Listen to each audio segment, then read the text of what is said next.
Salut Antoine, Salut Elliot. comment tu vas?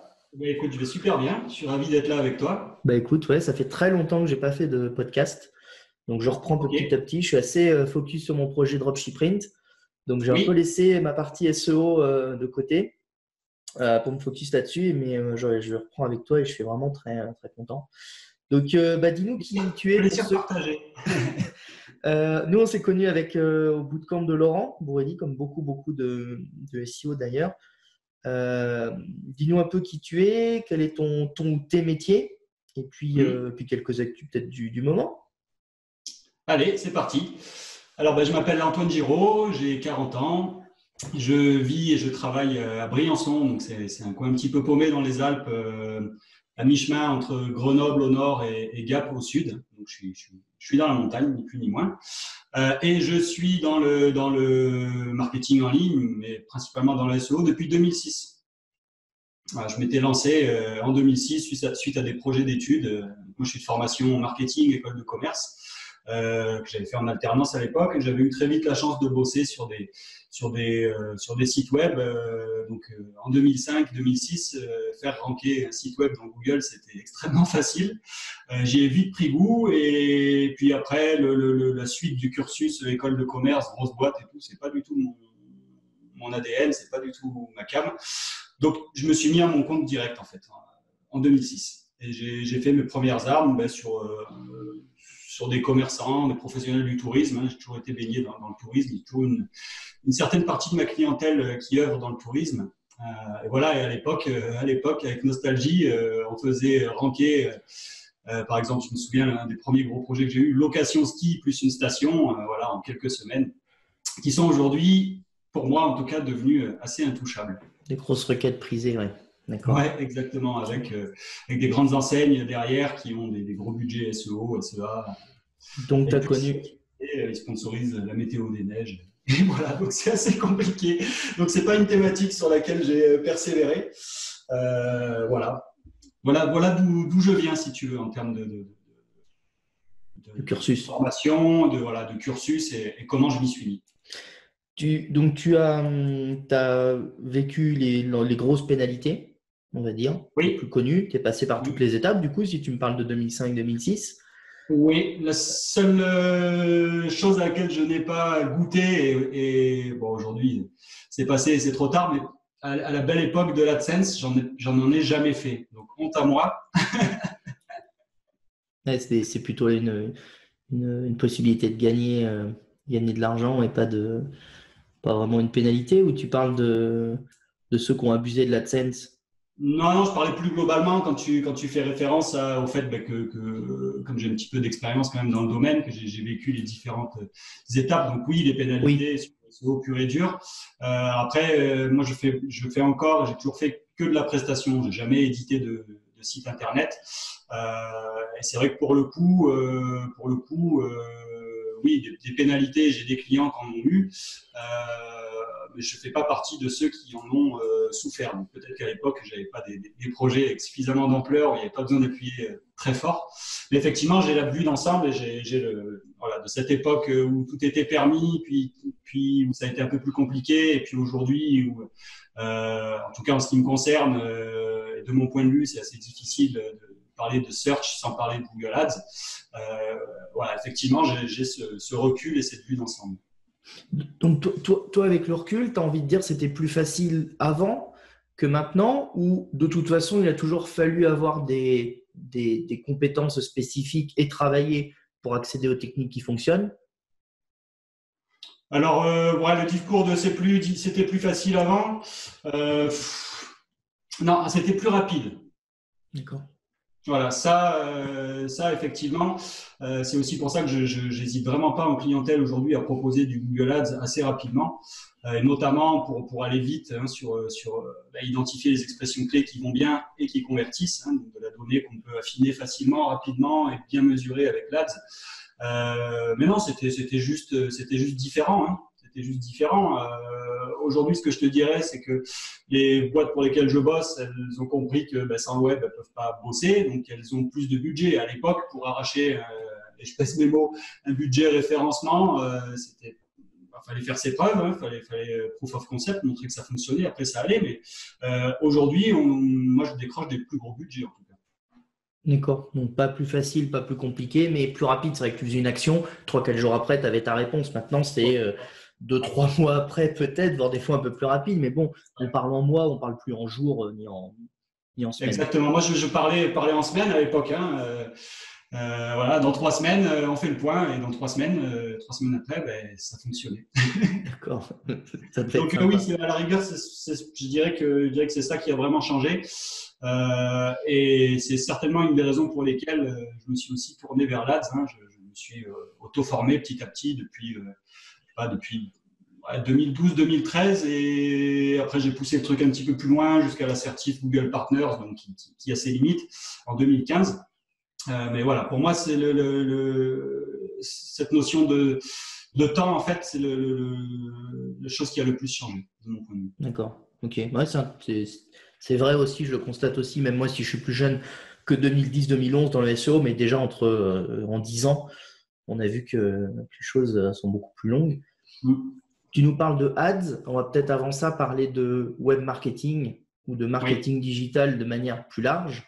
Le SEO n'est qu'une toute petite brique de tout ce qu'il est possible de faire entre l'arrivée du visiteur, la conversion d'un trafic, mais qui n'est pas forcément une conversion d'achat, qui peut passer aussi par une soft conversion dont tu vas nous parler. Quelle vision, toi, tu as d'ensemble sur le web market? Quelle stratégie tu mets en place et comment tu vois aujourd'hui les choses?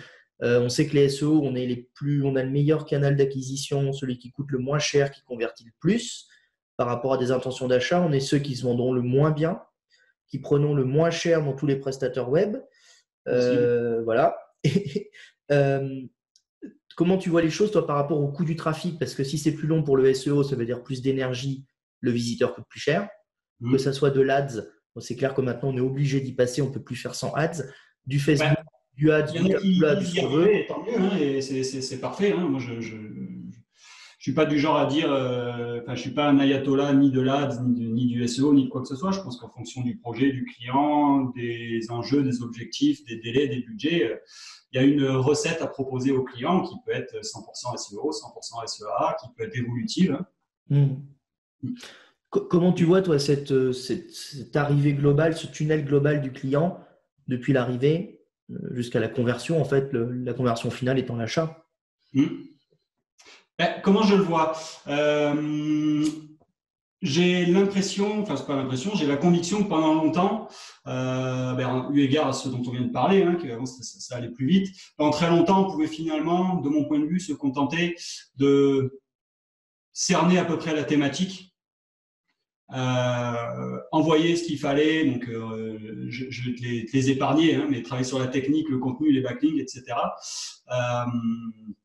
Et puis finalement, on arrivait à un certain volume de trafic, et puis c'était pas indispensable d'avoir un dispositif, donc là je parle d'analytics, un dispositif de tracking forcément avancé, puisque le trafic, et là je fais une parenthèse ads, coûtait beaucoup moins cher, hein, les coûts au clic moyens sur ads, ça tout le monde est d'accord là-dessus, ne font qu'augmenter. Google a super bien réussi son tour de force, et donc finalement là où je veux en venir, c'est que on tirait un peu partout, et puis ça fonctionnait très bien, donc on constatait, j'ai envie de dire un petit peu a posteriori, les résultats, et cette vision-là, je pense qu'elle devient un petit peu risquée. Ça m'est arrivé d'ailleurs en clientèle sur des sites nouveaux, hein, donc domaine tout neuf, client qui a peu d'expérience en la matière, qui a peu de budget, et finalement on se rend compte qu'on capte peu de trafic et peu de conversion. Et aujourd'hui, j'ai tendance, et c'est plus qu'une tendance, depuis l'année dernière, j'éduque mes clients sur le fait que oui, on va pouvoir bosser en SEO ou en SEA ou les deux ensemble, mais très vite, il faut avoir un dispositif de tracking jusqu'à la conversion. Donc, comme tu l'as dit tout à l'heure, hein, soft conversion, on appelle ça micro-conversion. Il faut avoir quelque chose d'aussi performant, donc performance, ça veut dire quoi? Réaliste que possible. Parce que je suis aussi assez étonné, des fois, que ce soit dans le tourisme, que ce soit des e-commerçants, hein, j'ai pas mal de clientèle en e-commerçant également, de clients e-commerçants, qui finalement regardent leurs stats analytics et savent pas les décrypter, et savent même pas aller alors là j'exagère peut-être un peu, jusqu'au rapport qui permet d'apprécier l'attribution de la source à la conversion. Et finalement, une fois qu'on s'est collé un petit peu à l'analytique, c'est qu'on s'y est formé, et je pense qu'en tant qu'SEO, SEA, c'est indispensable. Très vite, on met le pied dans la question de la conversion et donc de l'attribution, des modèles d'attribution, vaste débat. Et là, à mon avis, il y a vraiment quelque chose à faire, dans le sens où plutôt que de vouloir toujours plus de trafic, pourquoi pas plutôt tenter de mieux convertir. Ouais, c'est deux approches. Et quand le trafic coûte pas cher ou que tu es en SEO, à la limite que tu es 80% de perte, c'est grave, mais on s'en aperçoit pas. Ou on s'est jamais posé la question de comment. Par contre, dès que tu commences à payer ton CPC, oui, comme tu le disais, 1 euro, 2 euros, 2,50 €, même si c'est ou voire beaucoup plus. Ouais, moi, je suis sur les trucs de petits joueurs, mais oui, j'imagine qu'il y a surtout dans le tourisme, ça doit monter. Alors, je sais plus si c'est d'actualité, mais le mot-clé dans la réservation d'hôtel, c'était réservation hôtel Paris, de mémoire. On parlait déjà, il y a une dizaine d'années, de 30 €. Oui, on est clairement dans ces eaux-là. Ouais. Voilà, donc là, ça veut dire que sans visiteurs, clairement, tu as dépensé 3 000 €. Tu as eu 3-4 conversions, dans le meilleur des cas. Dans le meilleur des cas. Voilà, je suis sur les stats en plus hautes. Donc, est-ce que j'ai mis 3 000 sur la table? Est-ce qu'en 3 ou 4 achats, et encore, je suis gentil, j'ai généré 1 000 € de marge? J'ai généré 3 000, de 3 000 € de marge. Alors, si on considère 100 € pour 100 visiteurs, on est un petit peu plus dans les clous. Par contre, voilà, c'est pour ça qu'on parle aussi de la durée de vie de ton client et de l'animation et de toutes les techniques d'emailing ou autres. C'est pour ça que c'est intéressant de voir ça comme ça. Dès qu'on paye son CPC, on est obligé de bosser son client, de bien faire les choses.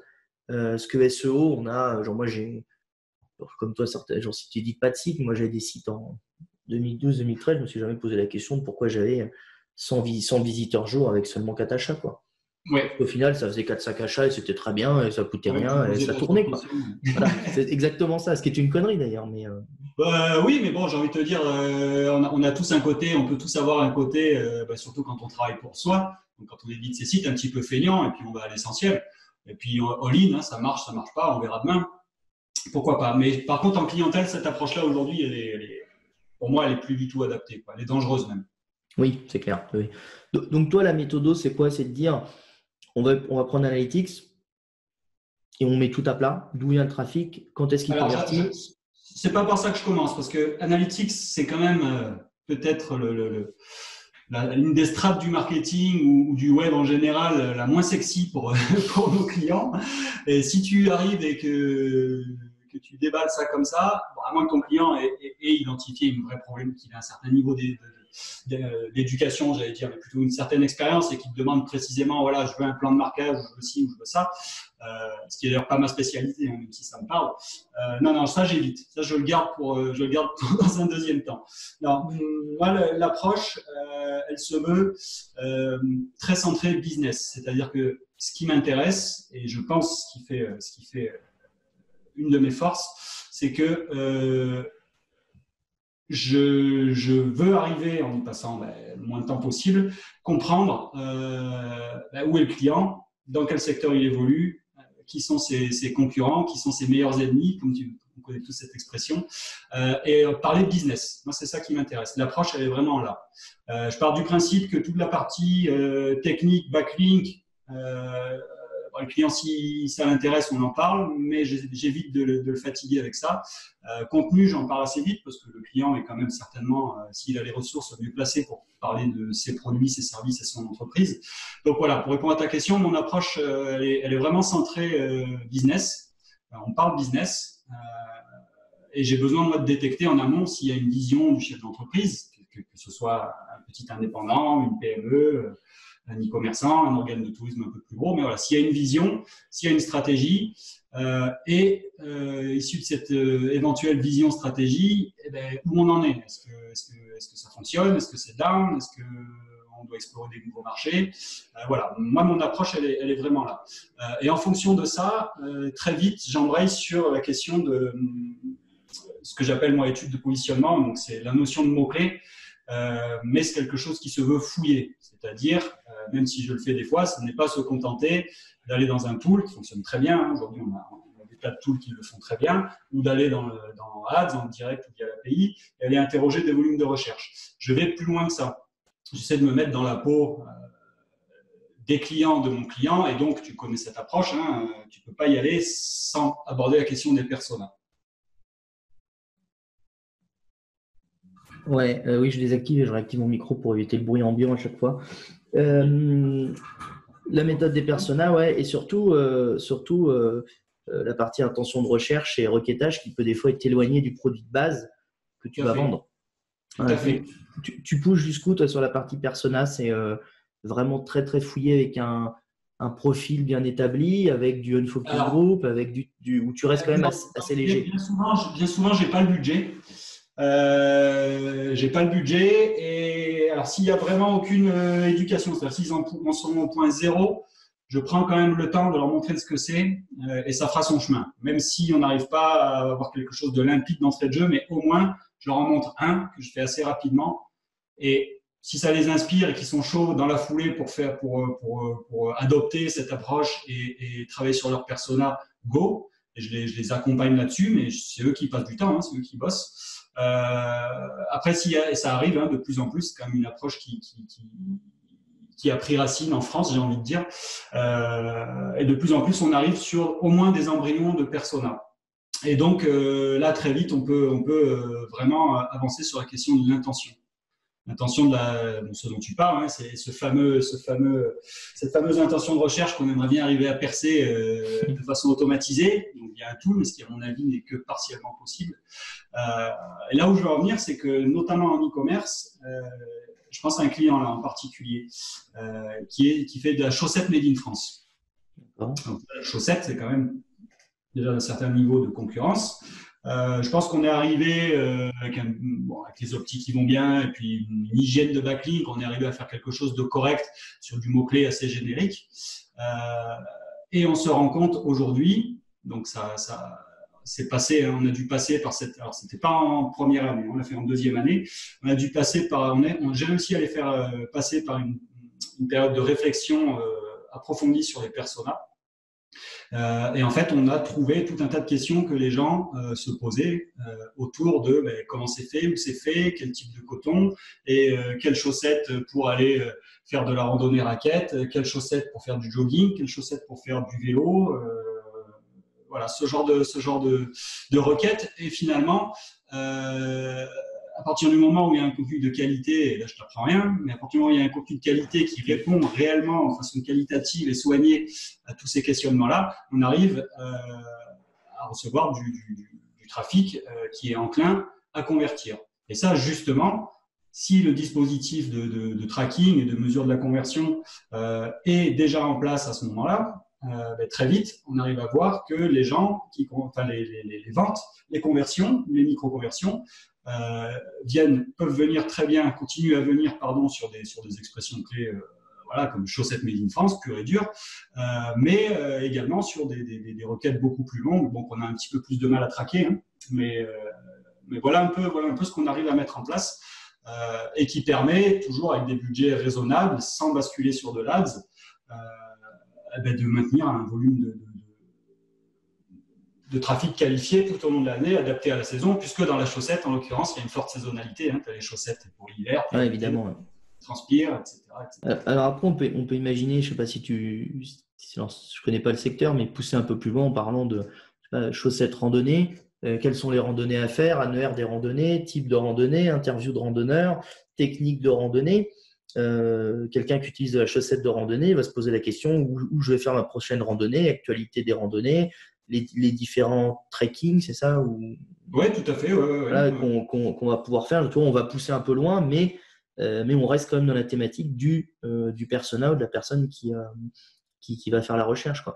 Et ça permet un peu, c'est souvent une expression que j'aime bien, tu sais, tu rentres dans un magasin de fringues, on va quand même te poser quelques questions sur ce que tu veux avant de te demander de sortir ta CB, quoi.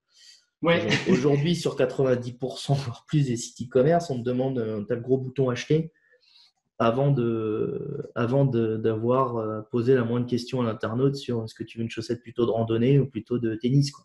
Oui, tout à fait.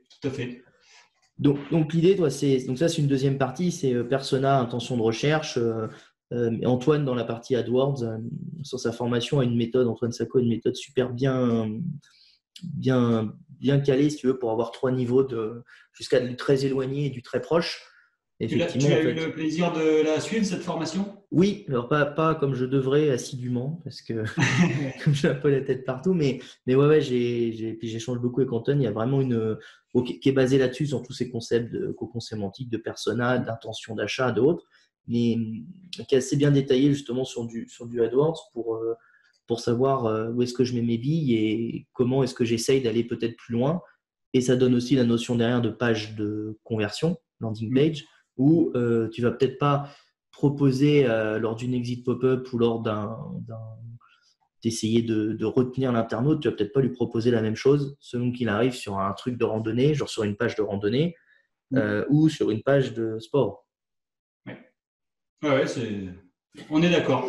Et ça, tes clients, ils arrivent à le comprendre, tout ça, est-ce qu'on est quand même dans de la... Moi, je comprends ce dont tu me parles.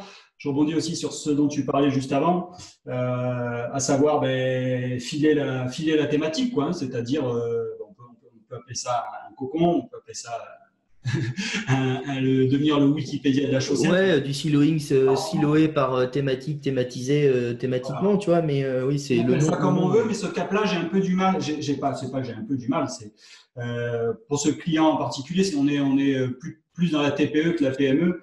J'ai déjà eu assez de mal à les convaincre du bien fondé de la publication et du blog SEO, hein, pas du blog. Je mets 3 lignes pour dire que je suis au salon de la chaussette la semaine prochaine, parce que des fois, je m'exprime mal, mais c'est ce qu'ils retiennent, donc c'est certainement que j'ai mal de mal. Il faut mettre de l'actualité, c'est bon pour Google, il aime bien quand il y a de l'actualité. Voilà, bien sûr, et on sait que ça marche très bien. Ironique. Hein. Donc oui, pour répondre à ta question, pardon. Déjà, mon challenge, quand j'arrive à les emmener là, c'est-à-dire avoir bossé avoir fait le job, là, on va peut-être pas s'étaler là-dessus, donc tu veuilles, mais avoir fait le job SEO sur le triptyque qu'on connaît, hein, technique, contenu, backlink. Ça, pour moi, si on veut dire aujourd'hui, c'est un prérequis. Si on n'a pas ça, on n'est même pas sur la ligne de départ. Et je pense qu'après, quitte à me répéter, ce qui fait la différence, c'est en amont d'avoir poussé vraiment cette question de l'intention de recherche et en aval, avoir le dispositif de tracking. Alors, ce n'est pas forcément un truc de la NASA, hein, ça peut être simple et efficace, un dispositif de tracking qui permet d'attribuer les conversions à la bonne source. Voilà. Déjà, quand j'arrive là en clientèle, je suis ravi, ça fonctionne. Ouais, déjà, tu as un POC à leur montrer en disant, vous voyez, on a rédigé 50 contenus ou 40 contenus sur la randonnée, on a eu tant de conversions. Oui, tout à fait. Là où je me heurte quand même, parce qu'aujourd'hui, on a des tas de solutions hein, pour fabriquer du contenu, faire produire du contenu à très bon rapport qualité-prix. Alors, c'est vrai qu'il y a des clients que je viole. C'est pas trop un terme à la mode. Que je force un peu. Ouais, tu leur fais violence. Oui, merci. Je leur fais violence, oui et non. C'est-à-dire qu'en fait, dans leur dos, entre guillemets, je fais rédiger X pages de contenu, hein, donc allez, 25, 30, 50 pour démarrer, et je leur montre. Et pour certains, ça reste comme ça, c'est-à-dire qu'ils ne veulent pas le publier. Et ils me disent, non, mais il faut que je le relise. Moi, je ne veux pas le publier en l'état, c'est pas assez quali. Je dis, oui, effectivement, au prix où ça sort, c'est pas quali, mais c'est pour vous montrer qu'à ce prix-là, on peut déjà avoir tel trame. Tu parles de contenu qui vient de offshore, là, ou tu es quand même sur de la rédac française? Non, pour rapport qualité-prix, on part sur l'offshore. Ok, ça roule. Avec les outils qu'on connaît, hein, Whitepage, je pense, pour pas le citer, sur les outils de Zaxstan, il y en a d'autres, hein, il y en a plein. Je ne suis pas maqué avec un ou l'autre, mais oui, effectivement, on trouve du contenu un peu sympa. Et donc, ce que tes clients retiennent, c'est que c'est pas un contenu assez technique, c'est pas assez précis dans le détail, ou c'est pas assez, ça reflète pas de la technicité du produit ou du client. Ouais, et eux te disent qu'ils pourraient mieux faire, et tu leur dis mais oui, je sais que vous pourriez mieux faire, donc allez-y. Et ça sort jamais, là, on est d'accord. C'est-à-dire que le mec qui doit rédiger ses pages, il ne les sort jamais. Voilà, exactement. Ou alors c'est trop long. Tu vois, on revient sur cette question de timing, enfin de délai, si je puis dire.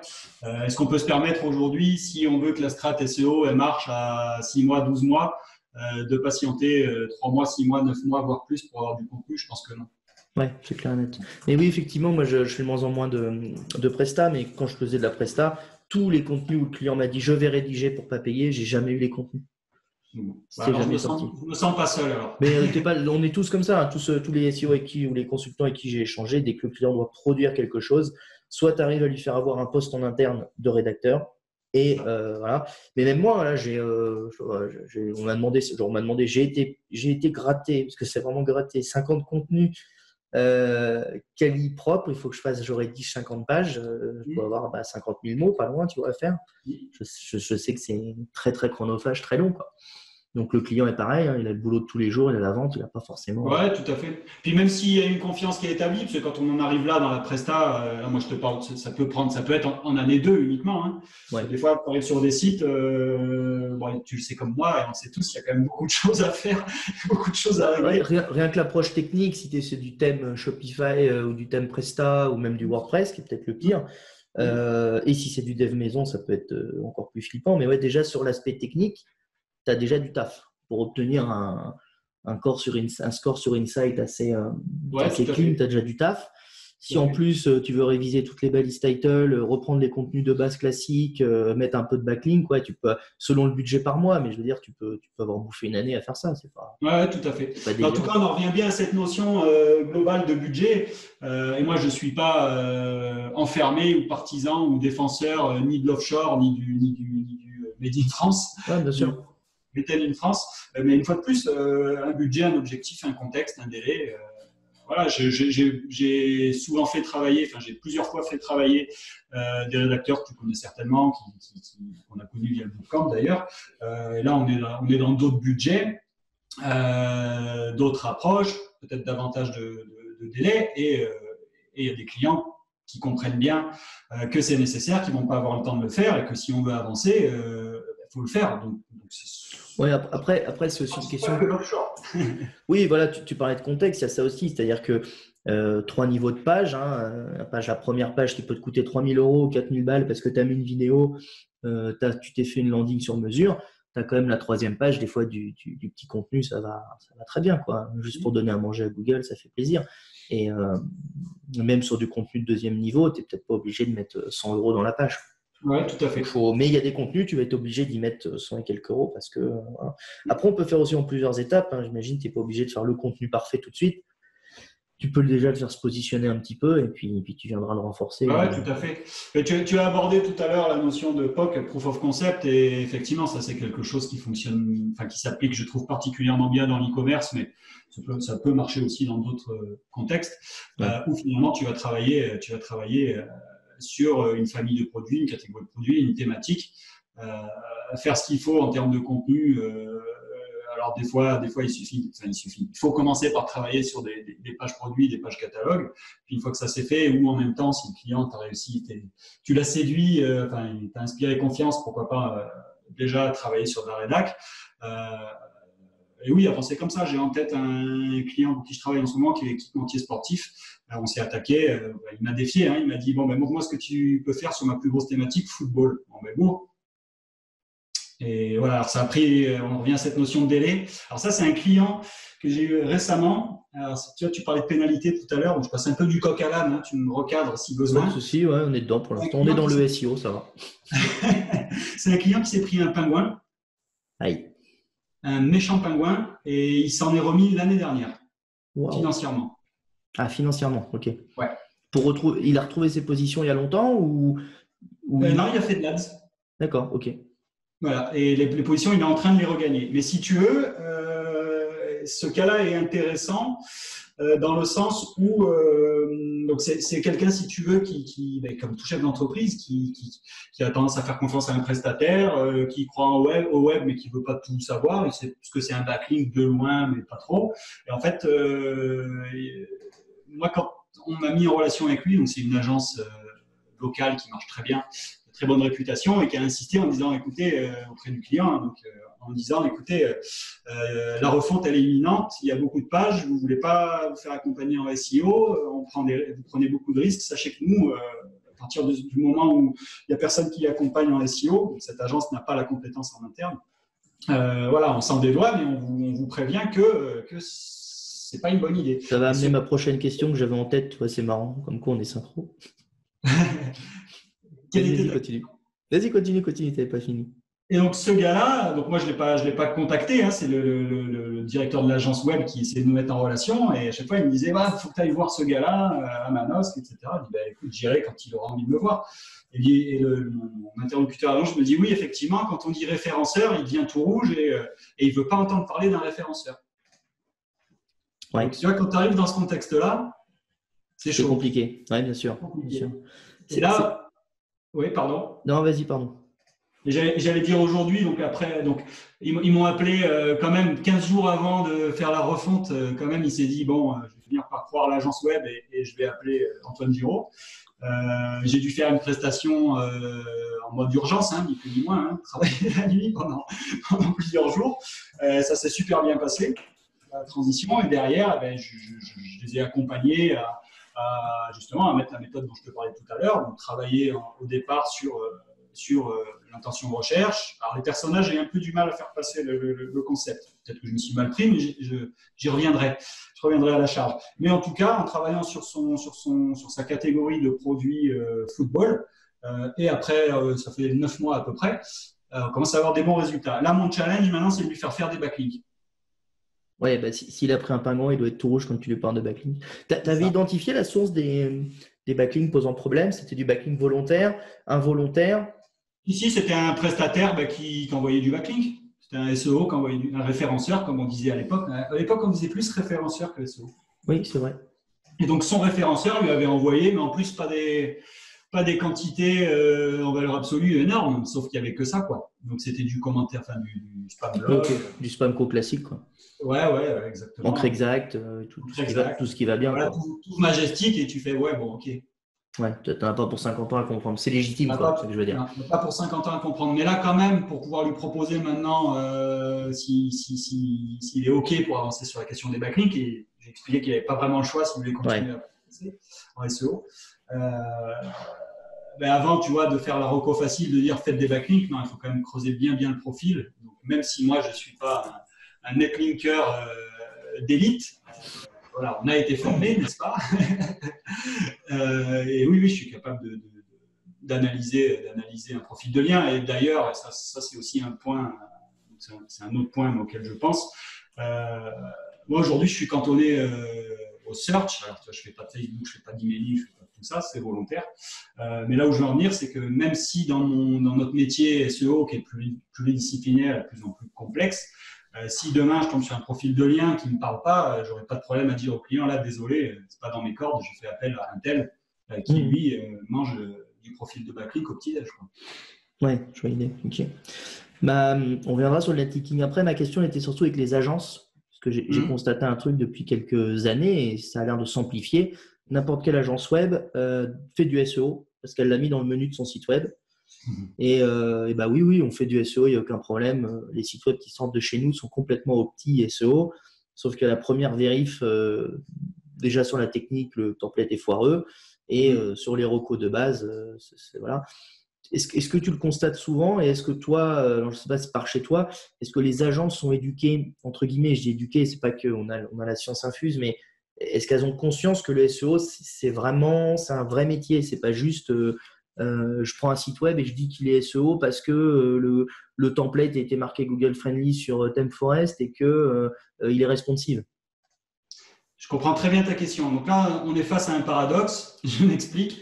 D'un côté, localement en tout cas, toutes les agences que je connais, je fais une généralité pour aller vite, toutes les agences que je connais ont à un moment proposé du SEO en disant mais oui, on sait faire. Donc c'était quoi? C'était un peu d'opti-technique. Aujourd'hui, ça ne marche plus. Enfin, ça date pas d'aujourd'hui, ça fait quelques années que ça ne marche plus. Et je pense qu'ils en sont revenus un petit peu.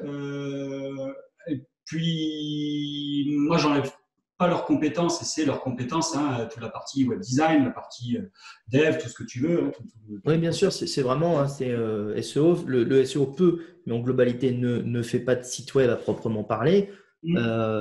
Et et l'agence a vraiment une capacité en UX, en web design, en développement, voilà, en dev aussi, parce qu'il n'y a pas que du site web vitrine, hein, dès qu'il y a des modules sur mesure, des choses comme ça. Et donc là où c'est un petit peu paradoxal, c'est que, donc si je parle à mon échelle, dans mon environnement, c'est que ces agences-là, aujourd'hui, elles y vont lentement. Et bon, moi, c'est un moment que je suis sur le territoire, je suis identifié comme le monsieur SEO du coin, donc je suis dans la boucle et ça me va très bien. Mais paradoxalement, je vois passer leurs devis des fois. Et dans les devis, il y a une partie optimisation technique. Donc, c'est le module Yoast, URL rewriting, un sitemap XML et un robot.txt. Et pour le client qui ne sait pas ce que c'est, ben, des fois, c'est un peu ambigu, où il se gratte un peu la tête, il se dit « Attendez, je ne comprends pas, vous me parlez d'une optimisation technique sans rentrer dans les détails, moi, mon agence, elle me le fait déjà. » Sauf que là, on est sur le minimum requis pour livrer un site web aujourd'hui en 2020, quoi. Ouais, c'est exact. Ouais, pour moi, ça, c'est le minimum requis, quand même, que tes URL as une title, que la page de la home, ce ne soit pas accueil, et que tu aies au moins un sitemap XML, et j'ai même envie de pousser un sitemap HTML, hein, quand même. Ouais. Et voilà, ça, c'est le minimum requis. Mais oui, effectivement, je suis d'accord avec toi. Ça, maintenant, c'était peut-être l'opti technique à faire en 2012 ou 2014. Maintenant, aujourd'hui, c'est pas une opti SEO. Donc, le problème, en fait, il n'a pas évolué. Il a juste été déplacé parce qu'ils sont mis à la page des 2010-2014. Tout à fait. Après, la différence que je ressens dans ce contexte-là, c'est que si tu commences un peu, alors j'allais dire titiller, mais c'est pas titiller, c'est débattre de ça. Il y a quelques années, ces agences, une partie de ces agences défendaient son Biftech en disant non, mais regardez, on sait faire, on va vous faire quelques backlinks annuaires et regardez, tel client, il est là. Donc voilà. Mais aujourd'hui, par contre, non. Elles n'ont plus trop d'arguments à faire valoir. Ouais, d'accord. Bon, ça, après, c'est à nous d'aller. De ce que je constate, hein, tu me posais la question dans mon environnement, il y a des agences web qui font du très bon boulot en SEO. Pourquoi? Parce qu'elles ont internalisé la compétence. Oui, voilà, c'est une question de compétence, mais je veux dire, c'est une personne spécifique qui fait ça. Et le site web qui passe en interne ou en externe, il doit passer avant la mise en prod. Et j'ai même envie de dire dès le début. Parce que notamment sur la structure, si tu montes on le rappelle encore, moi je parle de cocon, mais ça en fait hérisser les poils à certains, mais on peut parler de silo, ça vous fait plaisir, c'est pas grave. Quelle que soit la structure, il y a un moment donné, il faut la prévoir, quoi. Qu'elle soit dans le menu, qu'elle soit pas dans le menu. Est-ce qu'on va décider de cloquer, est-ce qu'on cloque pas, comment on gère des boutons, voilà. Ça, on se pose la question avant, et plus comme on fait, même si j'ai encore des clients qui me le font, c'est de me mettre dans les mains un truc en disant voilà, l'agence a fait ça, qu'est-ce que t'en penses? Ouais, mais voilà ce que j'en pense. Qu'est-ce que t'en penses? C'est difficile. Ce que j'en pense, ouais, c'est que attends, on va reprendre le problème de zéro, on va proposer une structure UX, genre même pas UX, mais une structure, un mock-up, avec toute une structure d'URL, avec tout ton mapping, comme tu sais. Et les gens te disent, ouais, mais c'est pas ce qui a été prévu. Bah, ouais, mais... Des fois, il n'y a pas tout à refaire, mais quand on te dit qu'est-ce que tu en penses, qu'est-ce que tu en penses après avoir vu le site en 5 minutes, tu peux donner un avis. Fort de ton expérience, etc. Mais pour donner un réel avis éclairé, tu es obligé d'auditer. Ah non, clairement, c'est pas un avis en 5 minutes. C'est le qu'est-ce que tu en penses, c'est une presta audit, hein, pardon. Je m'as exprimé, mais oui, c'est une presta audit. Mais même une presta audit, on ne fait pas un audit à la fin d'un site web, surtout s'il vient juste d'être mis en prod. Tu le fais éventuellement quand le site web a quelques années et qu'il faut l'optimiser. Bon, il y a les coûts classiques. Après, c'est pas une critique des agences, c'est juste pour avoir ta vision sur le métier. On commence à être internalisé dans les agences et on commence à comprendre, je pense que c'est une compétence. Tout à fait. Après, je te dirais que je suis quand même assez bien placé pour parler d'agence parce que moi, j'ai eu une période double casquette, hein, donc agence web. J'ai toujours gardé le SEO et on faisait que des projets web dans lesquels il y avait du SEO.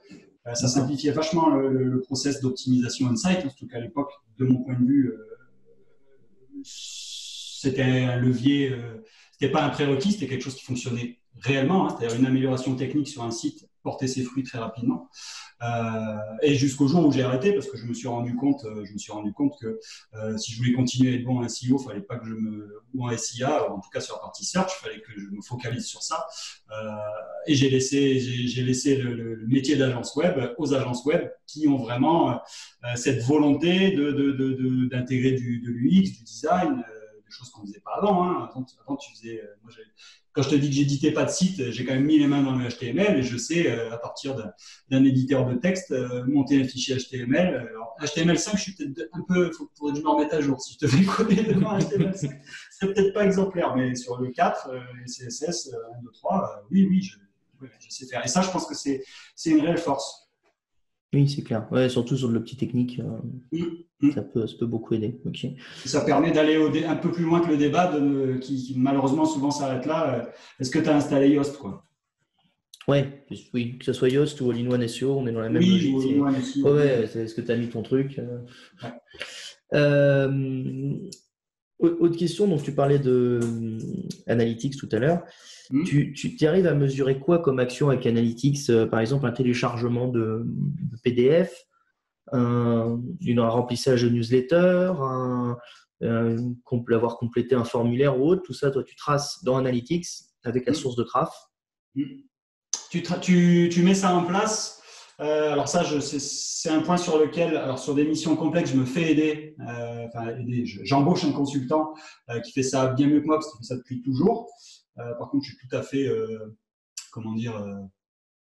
plus qu'éveillé. Je suis très sensible au concept. Et là où je veux en venir, c'est qu'en fait, aujourd'hui, on a la chance avec Google Tag Manager de pouvoir, tu sais ce que c'est Google Tag Manager? Ouais, je suis pas super bon, c'est mon associé qui le fait, mais oui, j'ai le concept, on va dire.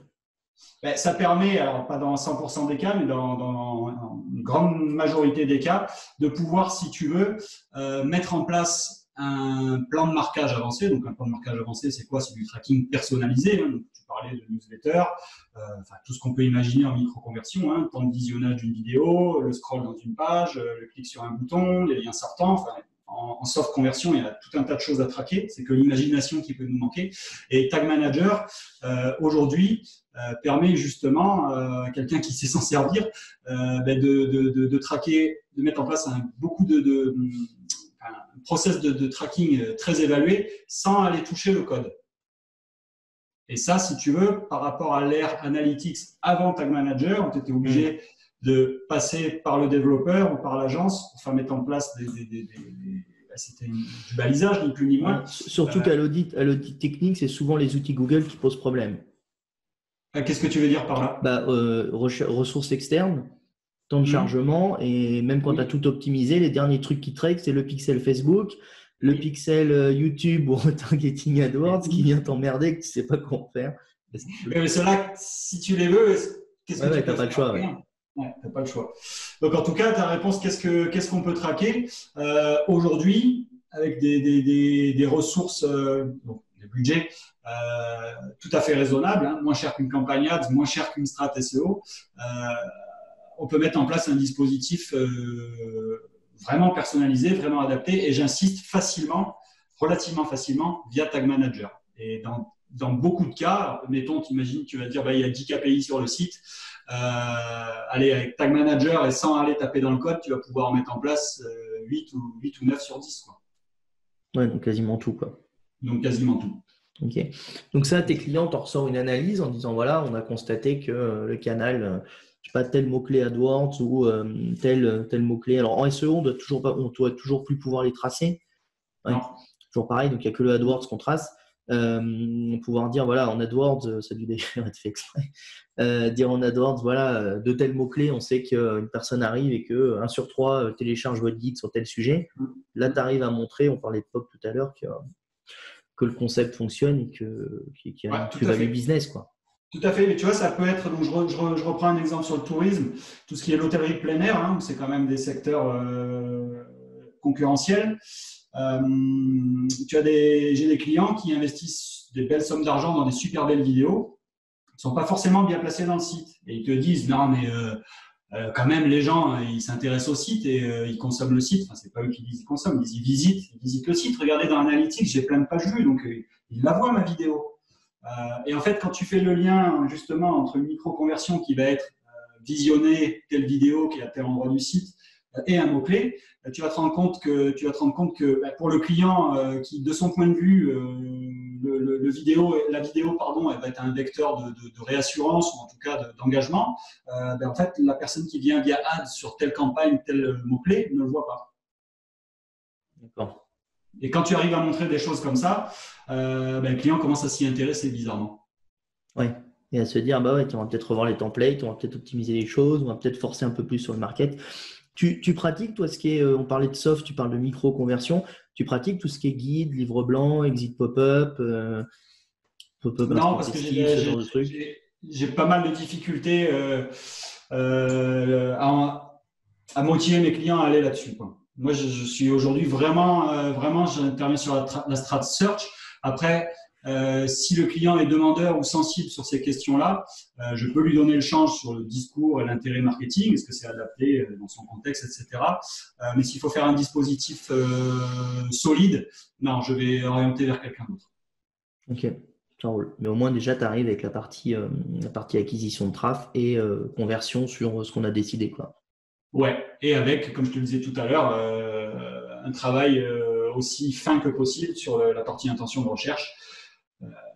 Et d'ailleurs, à ce niveau-là, Google Ads est, de mon point de vue, un précieux allié, parce qu'une fois que tu as fait ce travail-là d'identification des mots-clés, des intentions de recherche qui vont bien, tu mets en place une campagne Google Ads sur une période pas trop longue, mais assez représentative, donc 1 mois, 2 mois. Tu mets en place la conversion et très vite, en suivant cette campagne de près, en faisant des tests, très vite, tu arrives vraiment à voir, et ça c'est ce que des gens comme Antoine Sacco et plein d'autres font, hein, évidemment, et tu arrives très vite à voir quelles sont les expressions clés qui convertissent, et après, dans un laps de temps très court, tu as ton positionnement stratégique validé par le marché, et derrière, tu peux envoyer en référencement naturel. Ouais, tu peux mettre ton budget, quoi. C'est rien de plus frustrant d'avoir 5 ou 6 requêtes à taper en SEO et de t'apercevoir que ça ne convertit pas derrière ou que c'était pas la bonne requête ou que. Tout à fait. Un de mes premiers clients, je m'en souviendrai toujours, c'était dans le domaine de la formation massage bien-être. Ça existe encore, mais c'était très à la mode à l'époque. Le client était persuadé que son keyword, c'était stage massage. Et il s'est avéré au bout d'un certain temps, donc 1 année de prestat, que non, c'était formation. D'accord, ouais, comme quoi, tu vois. Voilà. Donc une fois que tu le sais, c'est pas grave, il n'est jamais trop tard pour bien faire, mais tu as juste perdu 1 an, quoi. Ouais, c'est ça, et tu as perdu le budget sur. Bon, ça se rattrape toujours 300 € ou autre, mais. Oui, tu ouais. as envoyé du backlink, donc tu sais comment il est perdu. Hein, mais voilà, j'insiste sur le fait que, moi je pense que notre mission, au-delà du contrat avec le client, c'est d'utiliser au mieux le budget de ton client, en fait. Et on parle d'entreprise, quoi, hein, évidemment. Hein, c'est pas. Oui, c'est 100 € de bien investi et pas 100 € mis dans le. C'est ça. Mis dans le ZEF, quoi. Ok. Est-ce qu'il y a un point que tu n'as pas voulu, que tu n'as pas abordé? Est-ce que je t'ai pas posé la question? Tu as zappé? Il y a un point dont on n'a pas parlé, qui est une prestation que je propose de plus en plus, qui est ce qu'on appelle AMO, donc assistance maîtrise d'ouvrage, où en fait j'ai des organes de tourisme, et même dans le privé de plus en plus, qui se tournent vers moi en me disant voilà, j'ai une refonte de site qui arrive à échéance, qui est prévue à tel moment. On a des idées, on a la stratégie globale, mais on a besoin de quelqu'un qui nous aide à mettre à plat tout ce dont on vient de parler. Hein.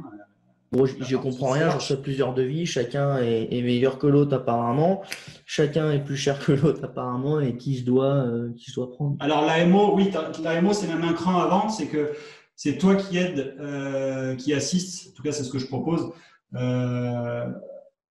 la rédaction du cahier des charges, voire plutôt, soyons honnêtes, à rédiger le cahier des charges, parce que ça, s'il y en a beaucoup qui préfèrent faire autre chose que ça, ce que je peux tout à fait comprendre.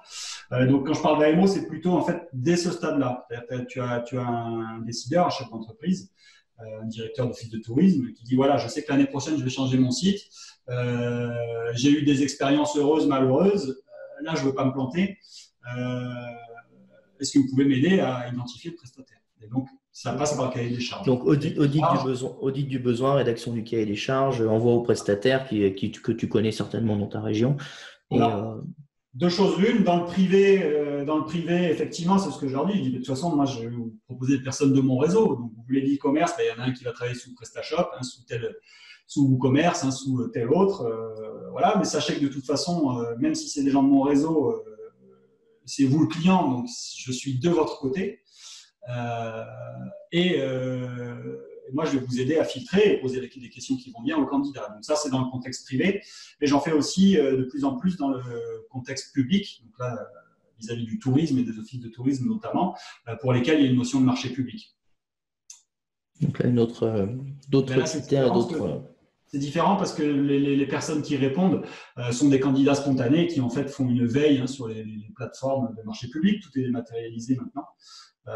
Donc là, effectivement, c'est un autre challenge parce que tu te mets à dépouiller et à apprécier et à analyser et à critiquer des offres de candidats que tu ne connais pas et qui ont répondu au travers d'un cadre de réponse. Donc, c'est un document assez rigide.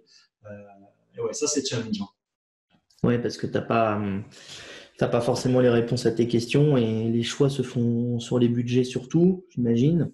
Le budget est un critère, effectivement, qui est défini dans un règlement de consultation. Enfin, c'est très normé, hein. Il n'y a pas de place à l'approximation. Ouais, il y a des boîtes qui sont spécialisées là-dedans et qui ne sont pas forcément super bonnes, mais qui savent très très bien remplir ce genre de documents.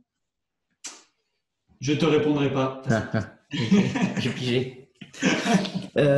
Dernière petite question, parce que c'était mon actu du moment. Là, je fais pas mal de formations en ce moment et puis j'entends un peu tout le monde baliser sur les annonces de Google, comme on a pu avoir, sur notamment PERT, sur la pénalité des FAQ. Ouais. J'ai l'impression que c'est la fin du monde, hein, qu'on va tous se faire encore dézinguer, quoi.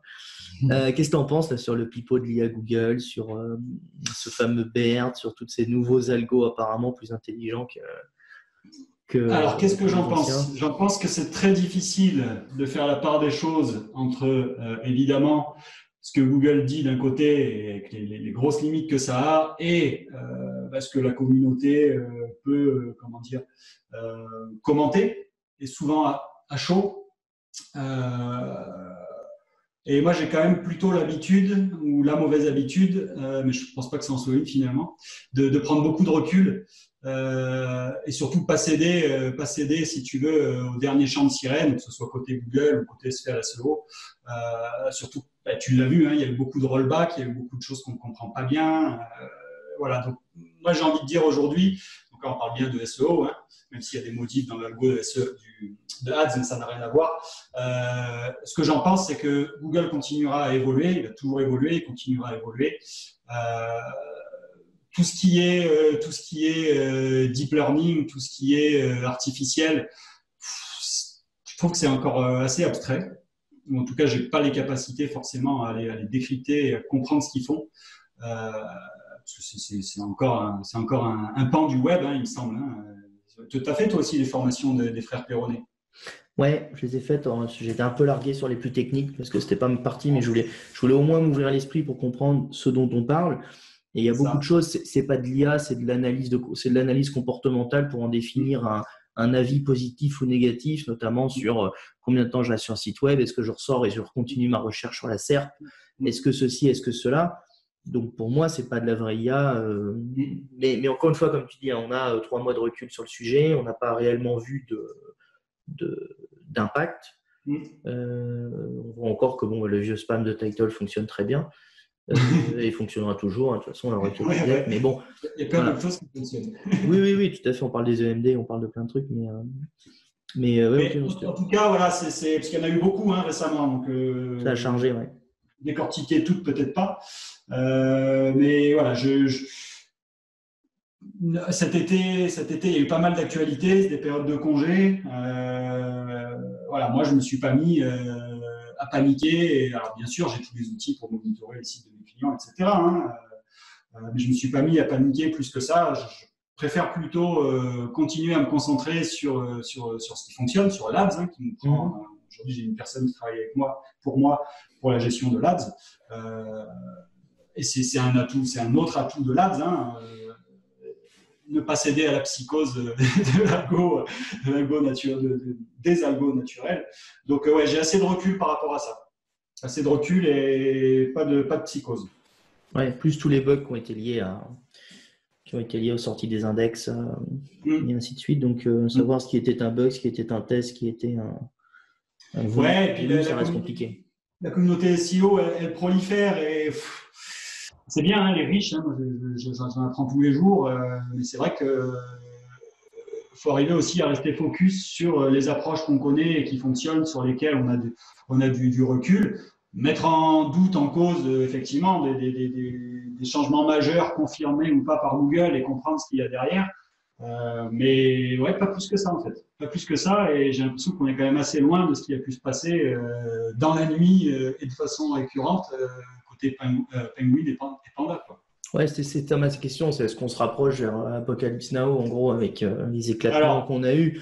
Pingouin Google, notamment parler des PBN, là, ça fait, je sais pas, Ouais. 7 ans que je suis dedans, 7 ans que j'entends parler qu'on se fait éclater l'année prochaine. Non, mais c'est l'année prochaine. Non, mais là, c'est l'année prochaine. J'ai rien vu, même sur le gros Black Hat, hein, sur de la génération de contenu et tout. Ouais, ça va se faire éclater. Ouais, bon, d'accord. J'ai pas vu de. Voilà, quoi. Bon, moi, par rapport à ça, la chose qui m'interpelle quand même, c'est de voir, et ça, c'est pas un scoop, de voir quand même sur le marché francophone, je sais pas exactement comment c'est dans les autres pays d'Europe, mais que l'offre de backlink, ça devient généreux, quoi. Et moi, je me pose quand même la question, et puisque tu me la poses, je te donne succinctement mon point de vue. Pendant combien de temps, donc là, je te parle vraiment de l'achat de backlink clé en main, il s'agit de ça. Ouais, plateforme, régie, vente de liens. Ouais, pendant combien de temps Google va tolérer, je ne sais pas si c'est le terme, ça ou continuer à regarder ça sans agir? Ouais, c'est une question que je me pose, ça, quand même. Alors, j'ai eu un début de réponse. Je ne peux pas dire de qui, mais ça sort d'assez en haut. Qu'au final, une entreprise qui dépense de l'argent pour acheter dans une régie de backlink, ce n'est pas une entreprise qui va faire n'importe quoi avec son contenu. Donc, elle ne va pas tant à l'encontre des règles de Google. Parce que quand tu mets 100 balles sur la table pour acheter un lien, c'est que derrière, tu envoies ton lien vers un contenu quand même plus ou moins de qualité, que tu as une stratégie sur le long terme. Je veux bien entendre ça. Je trouve ça assez cohérent. Je n'ai pas de confirmation de exactement quand, où, pourquoi ça a été dit, mais je fais confiance aux personnes qui me l'ont rapporté. Ça paraît cohérent. Après, est-ce que c'est la vraie version globale, sachant qu'on n'est que la petite France à faire ce backlink, on n'est qu'en France à avoir ce nombre de régies. On ne voit pas ça effectivement ailleurs. Et voilà, on a toujours été avancé sur le sujet. Donc, Ouais, mais c'est quand même assez rigolo. On va à un certain nombre d'events, bon, pas tous, parce qu'il y en a beaucoup. mais tu as toujours, alors c'est pas péjoratif ce que je veux dire, mais tu as des dealers de backlink d'un côté et de l'autre côté. Donc là, je fais le grand écart exprès, je force le trait, tu as 100%. C'est rigolo. C'est rigolo. Et je me demande pendant combien de temps on va en rire. Donc si on en rit encore jusqu'à la fin du modèle du search, c'est très bien, mais on peut aussi se dire, est-ce qu'à un moment donné, ils vont pas siffler la fin de la rythme? Moi, je pense que c'est mon humble avis, ils vont être obligés de céder et d'intégrer ça dans le modèle. Parce que il y a des enjeux de salaire, il y a des enjeux d'entrepreneuriat et d'employeurs. Les plateformes, je pense que si aujourd'hui à faire, elles ont fait ce qu'elles avaient à faire en termes de CA, même si demain elles seront éclatées, voilà. Et puis de toute façon, algorithmiquement, c'est dur d'éclater tout le monde sans genre tu regardes Pingouin, Panda, les procès aux États-Unis, ça a duré 3-4 ans, je crois. Il y a eu qu'aux États-Unis qu'il y a eu des procès de toute façon, mais les peu de procès ont duré des années et des années, et au final, Google c'était au petit aléatoire. Ils en ont perdu un, gagné un, perdu un, gagné un. Ouais, donc, voilà. Mais j'ai pas la réponse non plus. C'est vraiment qu'un début de réponse. Oui, enfin, on le sait, hein, c'est difficile de répondre à ces questions-là. Moi, on me dit toujours, allez, je vais dire une fois sur 5, quand on parle ads, donc tu as bien compris, hein, je n'oppose pas le SEO et le SEA. Oui, bien sûr, c'est complémentaire.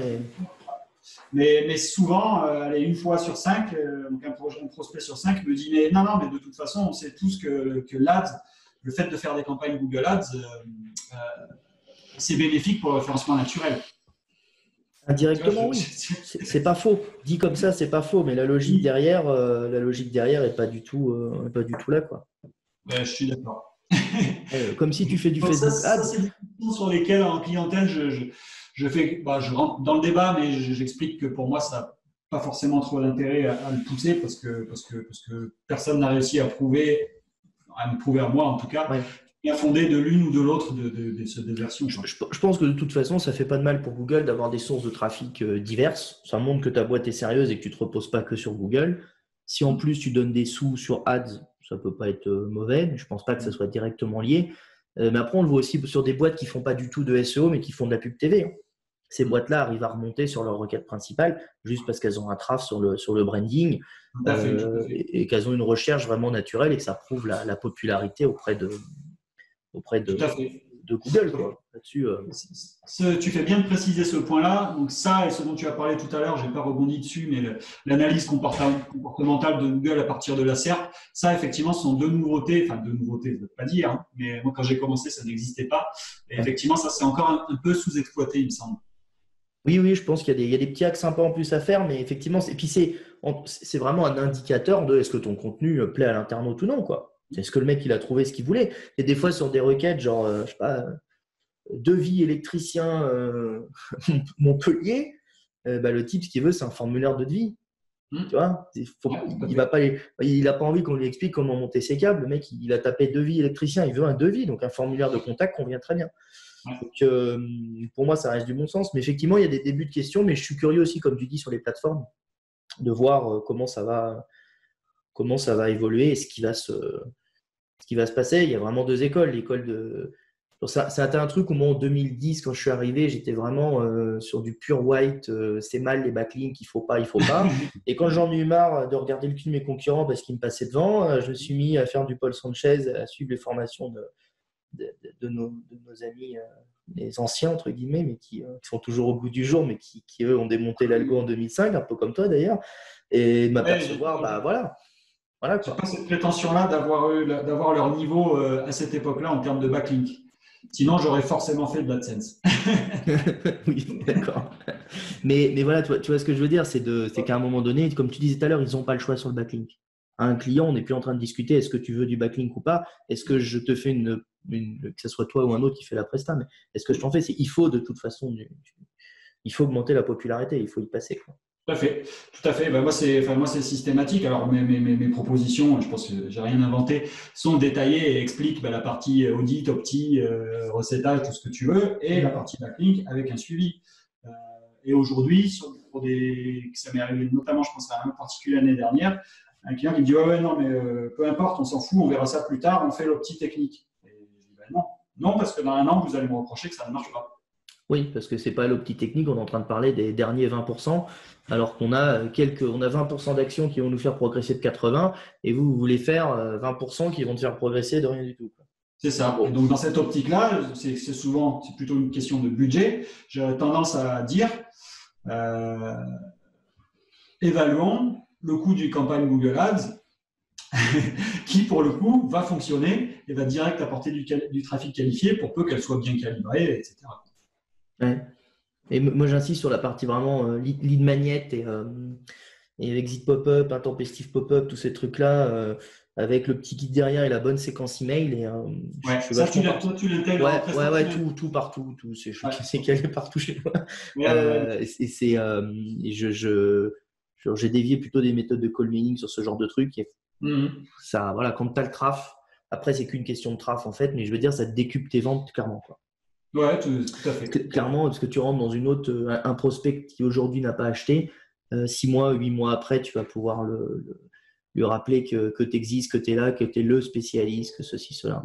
Mais c'est pour ça que je te parlais de web marketing, où j'ai une vision maintenant, en ayant un peu du recul sur les SEO, ça me fait du bien d'avoir une énorme sphère, tu vois, un énorme dôme sur… on part du SEO, c'est cool, mais il y a tellement après, tellement que… Ouais, tout à fait. Voilà, tu prêches un convaincu. Oui, j'imagine bien. Le site que j'ai lancé, tu retrouveras les traces dans archive.org si tu t'ennuies. C'était AGC, donc AGC, c'est la marque que j'utilise aujourd'hui. C'est le nom de domaine, c'était agc-webmarketing.com. Mais c'était un peu trop tôt, je crois. Ouais, il y a une temporalité, ouais, c'est clair que même ce que je vendais, c'était trop tôt. J'étais encore trop formaté, sorti école de commerce. Ça aurait été adapté si j'étais allé démarcher des grands comptes, mais ça, j'en fais pas. C'est pas du tout ma cam. Mais… D'accord. Ok, écoute, je te remercie. Je crois ça va faire 1 heure qu'on est ensemble, un petit peu plus. Ouais. Donc, le temps passe vite. Écoute, merci pour cet échange. Je vais prêcher un peu pour ma paroisse et puis je t'inviterai dans la box digitale pour nous parler d'analytics. On en parlera après en off. Je prêche pour ma paroisse aussi où on a lancé donc suite au SEO by Night. On est à la 5e édition. Oui. On le refait en fin d'année à Orléans. Les gens repartaient de l'événement en se disant ça serait cool si on avait tous les mois des conférenciers qui nous expliquent des sujets, qui nous forment et qui nous disent sur quoi on doit être interpellé. Du coup, avec mes associés, on a créé la box digitale qui est en fait une formation mensuelle. Donc, c'est plutôt un accompagnement mensuel où tu as un abonnement comme une box en fait de beauté ou de ce que tu veux. Et chaque mois, D'où le nom. D'où le nom, ouais. Et donc, tous les mois, on a un intervenant qui va venir parler d'un sujet, qui est un sujet qu'on a défini en amont en disant voilà, ça serait bien qu'en ce moment, la tendance, c'est d'aller vous intéresser à tel truc, par exemple à TikTok. Et on a l'intervenant qui est quelqu'un que j'ai sélectionné moi avec le réseau SEO by Night qui est super calé en TikTok. On sait qu'il c'est vraiment l'expert du moment sur le sujet qui va venir vous vous mettre les pieds à l'étrier sur le sujet et vraiment vous montrer ce qu'il faut pour que vous puissiez vous lancer, quoi.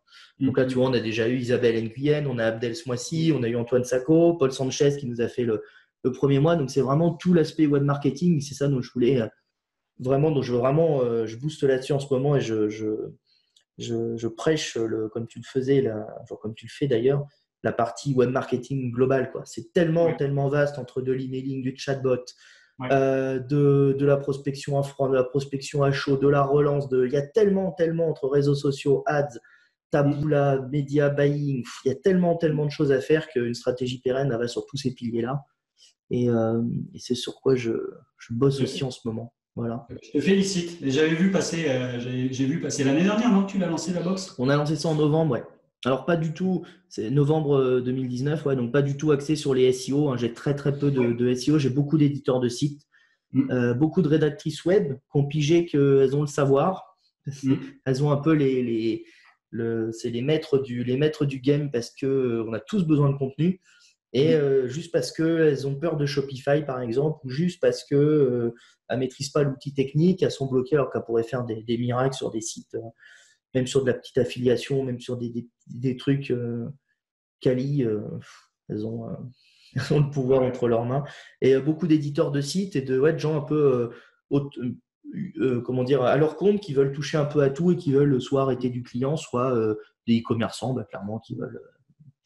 Mais oui, cette notion de marketing au-delà du SEO et cette transversalité nécessaire entre tous ces leviers que je ne vais pas reciter, que tu as abordé, et il y en a d'autres qu'on a oubliés forcément, oui. que tu as évoqué, pardon. Oui, bien sûr qu'il faut parler de tout ça, et c'est une différence que je sens aussi en clientèle, c'est que les responsables sont interpellés par tout ça, et justement ils sont un petit peu perdus, ils ont besoin d'une boussole. Par où je commence, par où je dénoue le truc. Et moi, j'ai quand même tendance à dire oui, vous avez, en ce qui me concerne et dans ma modeste structure, de dire moi, je peux vous accompagner sur le search et sur la partie AMO, donc ce dont je parlais tout à l'heure, cahier des charges, etc. Et sur la partie réseaux sociaux, alors oui, je pense que de mon humble avis, oui, je pense que dans votre cas, c'est bien. Enfin, c'est bien, c'est pas le terme, c'est porteur. Peut-être dans un autre cas, je vais dire, je sais pas me prononcer, mais dans tous les cas, je vais renvoyer vers quelqu'un qui. Ouais, c'est ça. Tu as cette vision globale qui fait que tu vas pouvoir dire attention, pensez à ça. Moi, je sais pas, je suis pas spécialisé, mais allez voir tel contact ou prenez tel contact pour vous projeter. C'est ça qu'il faut faire et pas rester noyé dans ton. Ou alors, il faut avoir très peu de clients et tout traiter. Mais après, c'est très compliqué ça. Moi, je sais pas faire ça, donc je le ferai pas. Mais tu peux être ouvert sur plein de choses, mais être spécialisé quand tu vois la complexité des pubs Facebook. Des changements, même comme on disait de l'algo, on râle contre les agences web qui n'intègrent pas de compétences SEO ou qui ne recommandent pas de compétences SEO. Ce n'est pas pour aller nous dire qu'on est expert SEO et faire tous les trucs à côté. Alors en faire 2-3 comme tu fais, des choses super proches et complémentaires du Ads, du Google Ads et du SEO, pardon. Ça a complètement un sens. Du Facebook Ads reste un petit peu éloigné de SEO, même si certains SEO maîtrisent certainement très bien la pub. Tout à fait. Mais en ce qui me concerne, quand souvent, tu parles de ça, donc je finirai peut-être avec ça, mais quand une fois que j'ai fait une épreuve sur la partie Ads et qu'on a montré que ça fonctionnait et que ça génère du business, ni plus ni moins, la question suivante, c'est et vous ne ferez pas mes campagnes de Facebook? Non. Non. C'est pas le même métier.